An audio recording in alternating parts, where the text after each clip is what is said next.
I am the Tofu Golem. Please enjoy the video. In this video, I will show how to set up moving averages on TradingView. First, open your TradingView chart. Then, locate the Indicators button at the top of your screen. This is where you'll find all the tools to enhance your analysis. We'll start by adding a simple moving average, a fundamental tool for understanding market trends and identifying potential entry or exit points. It's a straightforward process that will quickly elevate your charting skills. Once the Indicators window is open, type moving average into the search bar. You'll see several options, but for now, select the standard moving average. Click on it, and it will instantly appear on your chart, overlaid on your price data. This initial setup provides a basic, yet powerful, visual representation of the average price over a specified period.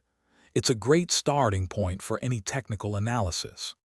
To customize your moving average, simply double-click on the line itself on your chart or click the gear icon next to its name.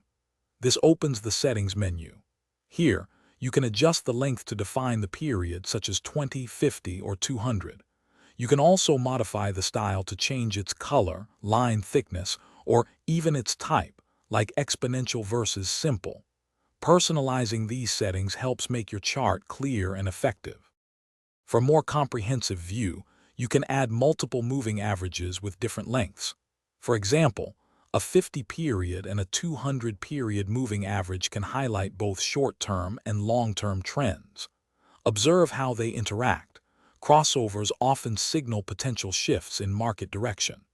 This layered approach provides deeper insights, helping you make more informed trading decisions and better understand market dynamics.